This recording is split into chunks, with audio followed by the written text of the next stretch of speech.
ఉందంటారండి. వాళ్ళ అన్న గ్యారంటీలు ఫస్ట్ వాళ్ళని చేయమనండి. 3 నెలలు అన్నారు, 100 రోజులు అన్నారు. 100 రోజులు అయిపోయింది కదా.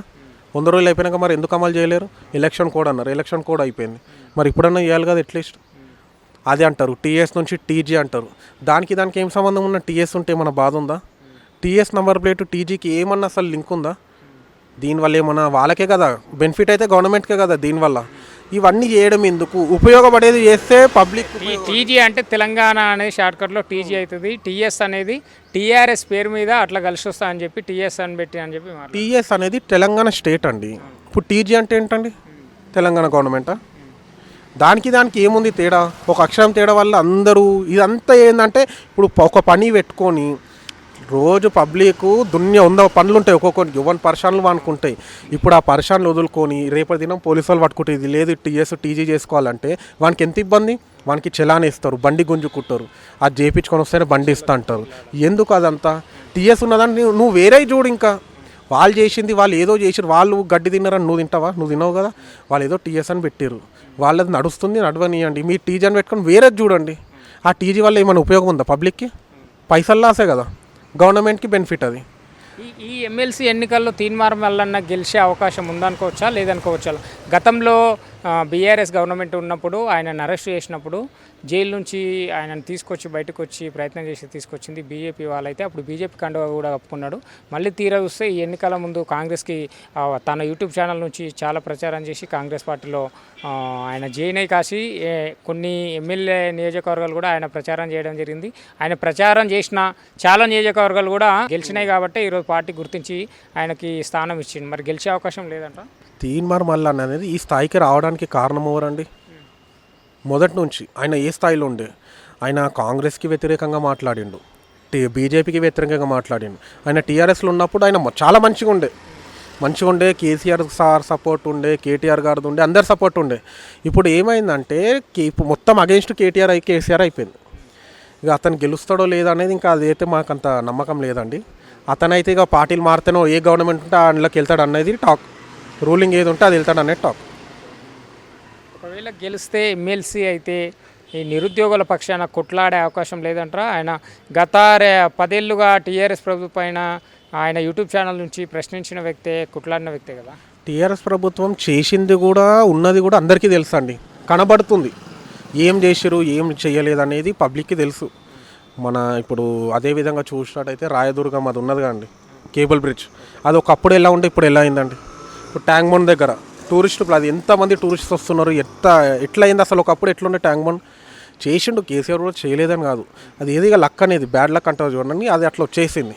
యాక్చువల్గా అందరు గెలుస్తాడని అనుకున్నాం, సీట్లు కొడతాడు అనుకున్నాం, కానీ బై మిస్టేక్గా వెళ్ళింది ఏమనుకుంటాం. ఇప్పుడు వాళ్ళకు కూడా అర్థమవుతుంది, ప్రజలకి గెలిపిస్తే మంచిగా ఉండు అనుకుంటారు.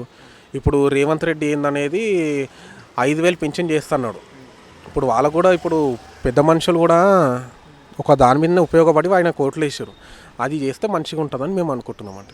ఈ పార్లమెంట్ ఎన్నికల తర్వాత, పార్లమెంటు ఫలితాల తర్వాత రేవంత్ రెడ్డి బీజేపీ పార్టీలో చేరబోతున్నా అని చెప్పి కేటీఆర్ గారు పదే మాట్లాడుతున్నారు కదా, దాన్ని ఎట్లా చూడొచ్చు? మరి చేరే అవకాశం ఉందా? ఆయన కాంగ్రెస్ పార్టీ ఇక్కడ ప్రభుత్వం అధికారంలో ఉన్న ఈ పార్టీకి ఆయన ముఖ్యమంత్రిగా ఉన్నాడు, ఆయన చేరడం అనేది దాన్ని ఎట్లా చూడొచ్చు?